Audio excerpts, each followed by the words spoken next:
L'édition régionale, bonjour à toutes et à tous, bienvenue en ce vendredi 21 juin pour une nouvelle édition, un nouveau journal en cette première journée d'été du soleil. Avant toute chose, à vous annoncer pour la fin de semaine, oui c'est une belle météo que l'on peut vous annoncer, quand même quelques passages nuageux en matinée mais rapidement dissipés.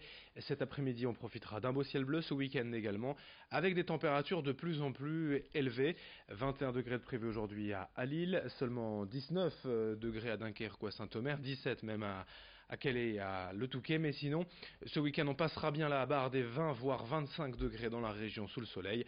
Les prévisions météo complètes après ce journal. Puisque l'on parle de la fête de la musique, notez que le festival La Bonne Aventure est de retour à Dunkerque ce week-end pour une troisième édition, organisée directement sur la plage de Malo-les-Bains, avec une grande scène sur le front de mer, des artistes de renommée nationale, voire internationale, entre autres au programme Charlotte Gainsbourg, Thérapie Taxi, Boys Noise, Groundation ou encore Parcells. Et surtout, il s'agit d'un festival gratuit, c'est assez rare pour être signalé. Au programme également une soirée électro au Cursal et des parcours secrets dans la ville en bus ou à vélo. Des concerts surprises dans des lieux inhabituels. À ce propos, le directeur du festival La Bonne Aventure, Olivier Conan, qui nous présente cette troisième édition et surtout ses parcours secrets. On l'écoute.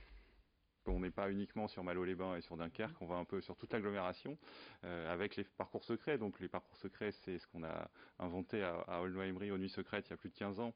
Le principe est simple, vous montez dans un bus et vous ne savez pas ni où vous allez ni ce que vous allez voir. C'est parti pour 1 heure et vous allez à la rencontre souvent d'un spectacle en acoustique, dans un lieu patrimonial insolite.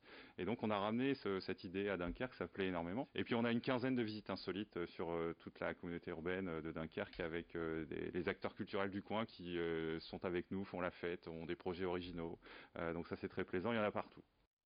Le festival La Bonne Aventure à Dunkerque, à Malo-les-Bains, ce week-end et dès ce soir, nous vous proposons pour fêter cette musique, la Delta Party, organisée par nos amis de la radio Delta FM à Dunkerque. C'était le week-end dernier.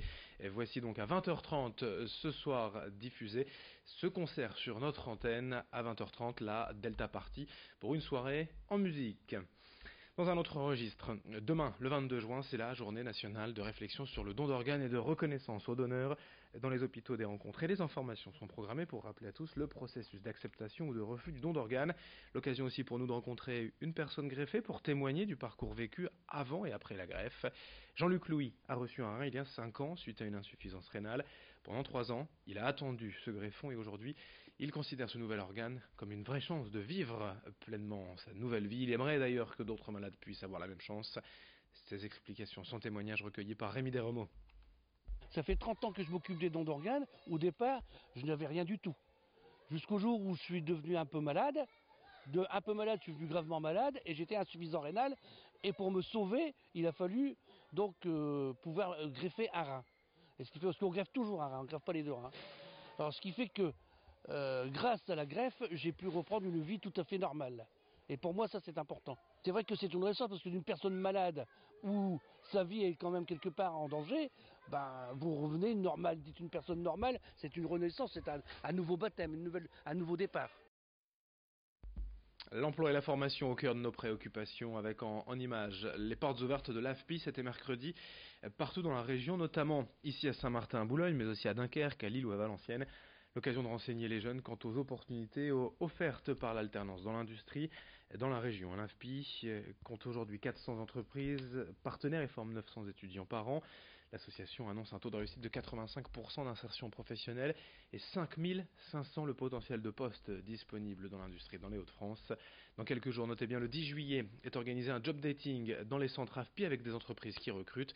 De réelles opportunités d'embauche pour l'alternance dans l'industrie. Explication au micro de Morgane Rélan. On a une grosse partie sur le secteur industriel, de la chaudronnerie industrielle, de la maintenance, de l'électrotechnique, ces domaines-là. Donc c'est des formations qu'on fait du CAP, donc après le bac, le BTS et maintenant aussi du bac+3 sur un bachelor.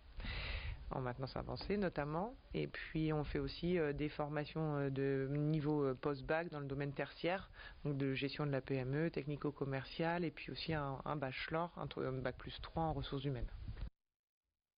Dans ce journal, un événement plutôt original à vous annoncer, vous connaissez peut-être pas Marcel Marlier, mais si je vous dis Martine, la bande dessinée, là ça vous parle forcément. Au Château des Contes à Moucron en Belgique, jusqu'à dimanche, une exposition musicale consacrée aux œuvres de Martine, des œuvres originales, des albums d'époque et également, et une exposition classique sur le célèbre personnage Martine de Marcel Marlier, l'auteur étant originaire de Moucron.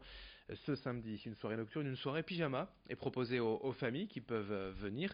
Et donc pour découvrir cette exposition de nuit avec un jeu de pistes et des surprises prévues pour celles et ceux qui viendront découvrir l'univers de la BD Martine au centre Marcel Marlier à Moucron. Présentation au micro de Rémi Desremaux. Donc ici on a un parcours permanent de 800 mètres carrés. Donc on a facilement 2 heures de visite entièrement consacrées à Marcel Marlier, à Martine, à tous ces autres personnages. Donc on a effectivement peut-être une exposition plus traditionnelle avec des vitrines, des objets de collection, des documents d'archives. Mais disons que l'essentiel de notre exposition c'est l'interactivité. Donc beaucoup de nouvelles technologies, d'écrans tactiles, de jeux vidéo, d'immersion. Les enfants peuvent par exemple essayer les robes de Martine, aller dans sa chambre. Donc c'est vraiment un lieu de loisirs et de divertissement. Et effectivement, il y a un ancrage local important parce qu'on reconnaît beaucoup d'endroits de la région et de Moucron notamment en feuilletant les 60 albums de Martine, ce qui explique l'attachement de la population locale à ce personnage. Et puis pour fêter la musique, nous vous proposons également la diffusion de la 4e symphonie de Gustave Mahler. C'est un concert, une série de concerts organisés tout au long de l'année avec l'Orchestre National de Lille. Capté il y a quelques jours, cette 4e symphonie sera diffusée ce week-end à 15h et à 20h sur notre antenne. Présentation du concert et de cette 4e symphonie avec François Boulle, directeur de l'ONL. La 4e symphonie, c'est une symphonie qui revient avec une voix humaine, la 3e aussi d'ailleurs, il y avait un chœur de femmes, des chœurs d'enfants, une mezzo, et bien là il y a une soprano qui dans le dernier mouvement va parler des paradis terrestres ou paradis spirituels, toujours à partir de l'enfance, qui est un thème très important chez Mahler. Donc il y aura des contes et il y aura également l'évocation du paradis. C'est des textes qui sont tirés de poèmes germaniques et qui seront chantés par une très belle soprano. Et donc on aura une vision du paradis qui se retranscrit d'ailleurs dans la musique, puisqu'on aura des sonorités très célestes sur la fin. La 4e symphonie de Gustave Mahler par l'Orchestre National de Lille, diffusée ce week-end, samedi et dimanche à 15h et 20h. Merci de votre fidélité. Dans un instant, d'autres informations, notamment vos prévisions météo.